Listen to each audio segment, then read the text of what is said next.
Garmagat Cahirlach and Garmagat Minister, I'm pleased to be here today discussing the technological universities again, as we have done many times before. You'll know I have a particular interest in the Atlantic University there, and by the way, I do think it's a great name for it, so I welcome that.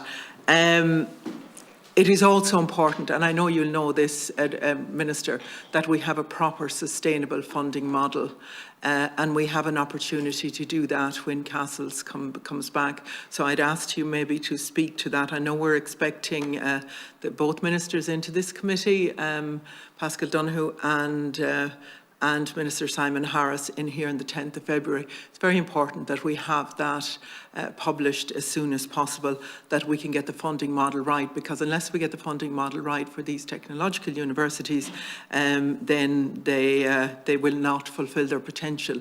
And the expectation along the Atlantic Economic Corridor is that this will be a real catalyst for change in terms of what it can provide in terms of renewable energy and the developments that are needed there, the research and development.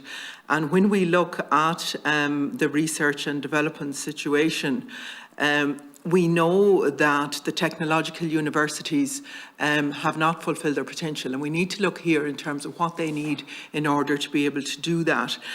We know that for Waterford, Cork and Dublin have probably been the best performers in that, but only 0.2% of Ireland's total, 1.9 million, has been drawn down by the combination of the Atlantic Technological University. So I really, particularly in terms of what the challenges of climate change and what we can do for renewable energy along the western seaboard, that we have those proper discussions in terms of the funding they need to be able to lever the huge amount of money that's available through Horizon. We know that since 2014 Ireland has drawn down over €1 billion worth of research and funding, and 618 million of this by the third level institutions. So we need to really concentrate on what we need to do there. So maybe I could just ask you in terms of how you're going to make sure that that happens.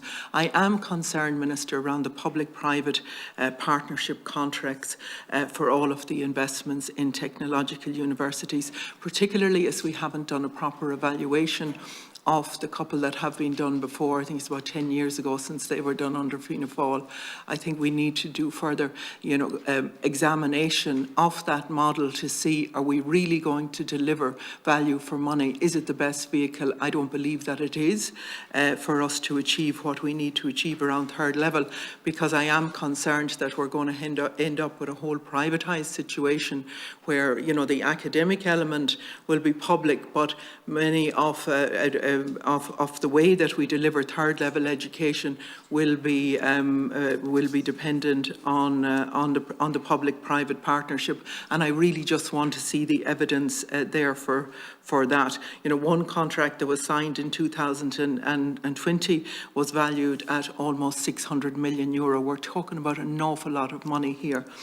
Minister, I also want to ask you, just in relation to, and I know this is quite technical, but in relation to St. Angela's and the amalgamation with St. Angela's along with the Atlantic University there will need to be amendments put into the Higher Education Authority bill there.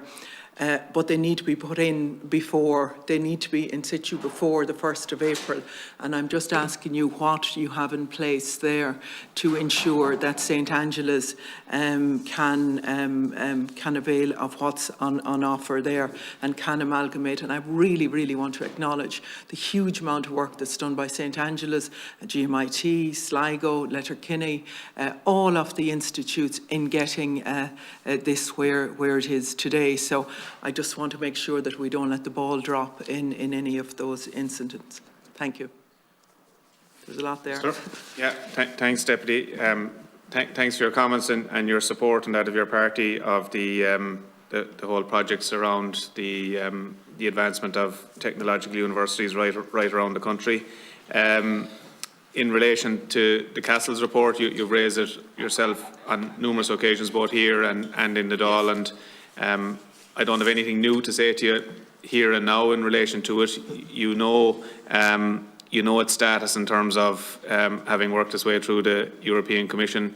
It is within the programme for government. It is going to be coming before government and cabinet shortly in terms of having to take a decision in relation to it.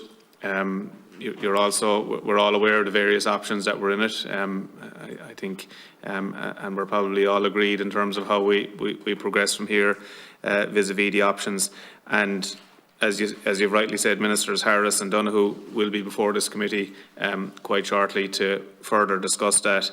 In relation to research and development, it's one of the key economies of scale which a technological university will have, which we've seen from the advancement and the creation of other technological universities, is their capacity to increase their research and development capacity, and particularly also to tap into other streams of funding which become available also by virtue of their university status. That will obviously now be available to the New Atlantic Technological University, and will help them obviously to catch up and to get up to speed in relation to that.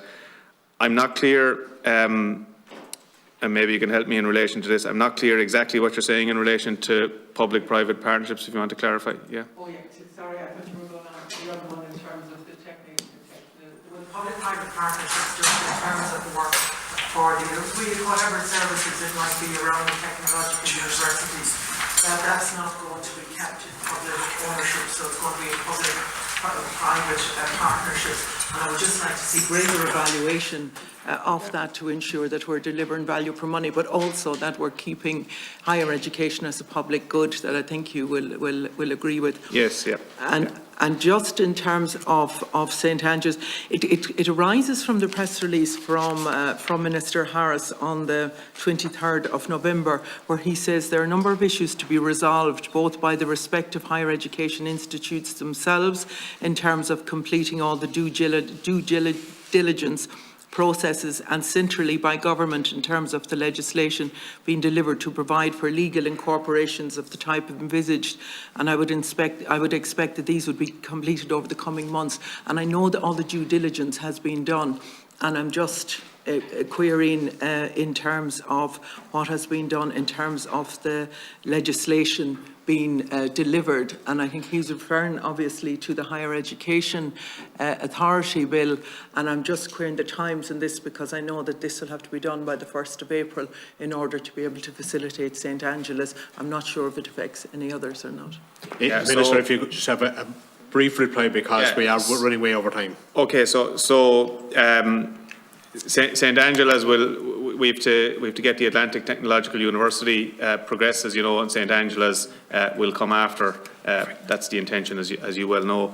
The HEA Commission Bill is scheduled to come in at second stage to the Dáil this week, so that bill is progressing, and obviously any amendments then that have to flow as part of the normal legislative process, the opportunity will arise both at committee and Dáil and Shannon to progress any of the amendments that you're referring to. Okay, thank you very much.